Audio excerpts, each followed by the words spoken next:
अस्सलाम वालेकुम मेरीज, मैं हूं हारिस अज़मी, प्रोफेशनल एस्ट्रोलॉजर, और अपनी पूरी प्रोफेशनल एबिलिटीज़ के साथ आपके लिए इस हफ्ते की डायग्नोसिस लेकर हाजिर हूं। वक्त की साइंस इतनी इम्पॉर्टेंट साइंस है कि अगर कोई बंदा इसको समझ ले तो ज़िंदगी के कई मामलात, ज़िंदगी के कई नुकसानात ख़त्म कर सकता है और अपने मुनाफों को और अपनी इज़्ज़त को या अपने दीगर अचीवमेंट्स को बढ़ा सकता है।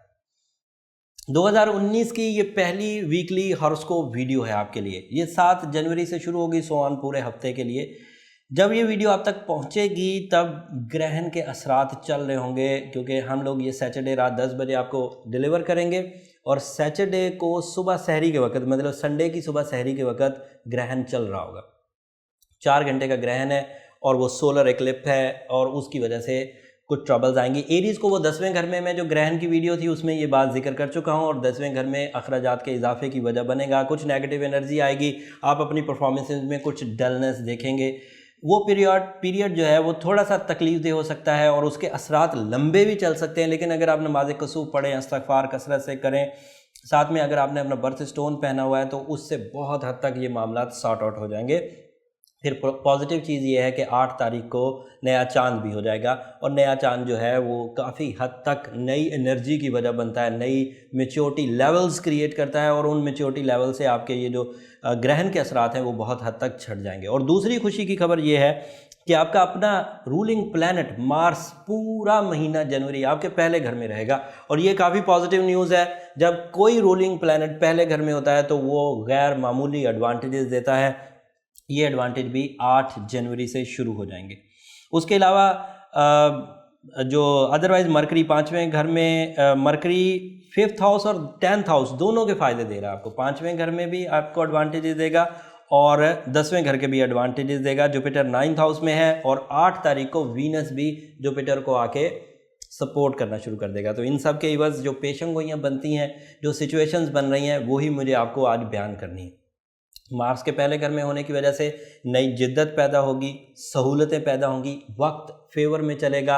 ये उसका पहला हफ्ता होगा, क्योंकि वो पूरा महीना रहेगा तो अगले हफ्ते कुछ और मैच्योरिटीज़ लाएंगे।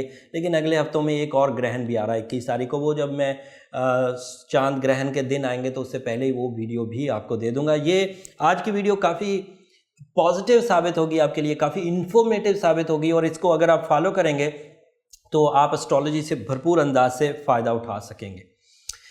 इस हफ्ते आपको जल्दबाजी से बचने की ज़रूरत पड़ेगी ही पड़ेगी। आपके अंदर एक बेचैनी महसूस होगी, और उस बेचैनी का खमियाजा शादीशुदा लोग ज़्यादा भुगतेंगे, क्योंकि वो करीबी लोगों की वजह से वो परेशानी पैदा होगी। तो अगर कोई फैमिली मेम्बर, मर्द या औरत, पेयर में से कोई एक एरीज़ है, या बच्चों में औलाद में से कोई एक एरीज़ है, या भाई बहनों में से कोई एरीज़ है, तो वो थोड़ा सा आप उसको थोड़े ग्रेस मार्क्स दें, क्योंकि ये वाली बेचैनी नागहानी है, किसी इंसान का खुद का कसूर नहीं है।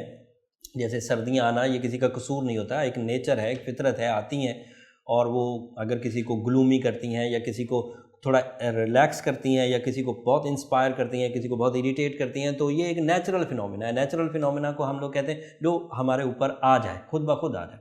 तो ये जो एग्रेशन है, जल्दबाजी है, फजूल खर्ची है, या किसी हद तक इरिटेटेड बिहेवियर है इस हफ्ते रहने वाला, वो आपको रिकवर करना है। अगर ब्लू सफ़ायर पहना हुआ होगा, या अगर कोई फीमेल है और उसने डायमंड पहना हुआ है अपने बर्थ स्टोन के तौर पर, तो वो बहरहाल उसके लिए बहुत मुफीद साबित होगा। वीनस 9th हाउस में आपके लिए पॉजिटिव है, वहीं पर 9th हाउस में जुपिटर भी है। जुपिटर गुड लक का सितारा है, पूरा साल इधर रहने वाला है, 23 दिसंबर तक रहेगा।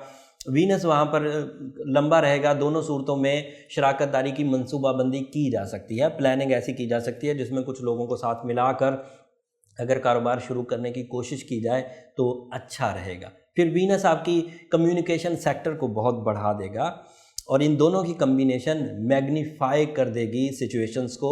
अगर अकेला वीनस होता तो नॉमिनल से एडवांटेजेस मिलते, और अगर अकेला जुपिटर होता तो एक एवरेज सी लक फैक्टर मिलती। बट इस दोनों के कम्बिनेशन से गैर मामूली लक फैक्टर एंड कम्युनिकेशन दोनों मिलेगी, क्योंकि ये दोनों मिलकर कुछ मज़ीद डेवलपमेंट्स दे रहे हैं। इसमें इंटरनेशनल बिजनेसेस के लिए अगर प्लान किया जाए, या लोकल जॉब्स को छोड़ के इंटरनेशनल बिजनेस या इंटरनेशनल जॉब के लिए अगर कोशिश की जाए तो वो भी आपके लिए फेवरेबल रहेगी। घर की अपग्रेडिंग करनी हो, छोटा घर है बड़ा करना है, ताज़ीन व आराइश करनी हो, घर तब्दील करना हो, ये सब मुमकिनात में से है और ये आपको फेवर करेगा और ये मार्स की वजह से ही है। ज़्यादातर आपको काम प्लानिंग के साथ करने चाहिए। अगर प्लानिंग ना हुई तो इरिटेशन क्योंकि ऑलरेडी मौजूद है तो थोड़ी हेजिटेशन बढ़ सकती है और उससे आपको ट्रबल आ सकती है।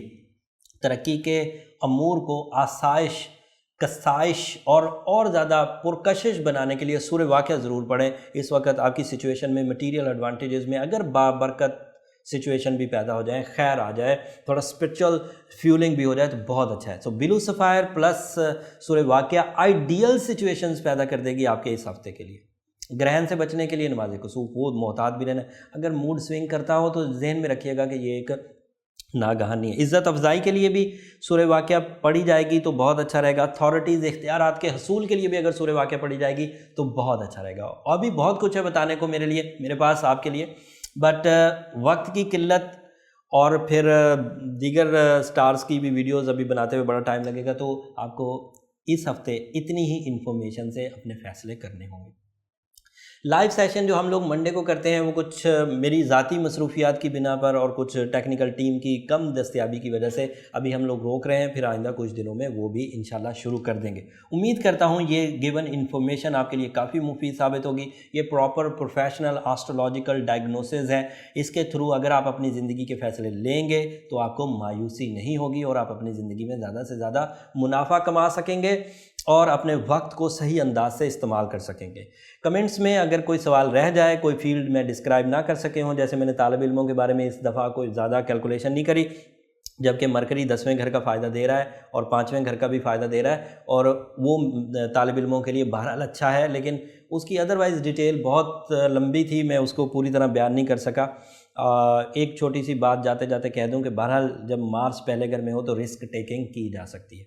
बाकी बातें अगली वीडियो में, अगले हफ्ते की वीडियो इससे भी ज़्यादा इंपॉर्टेंट है।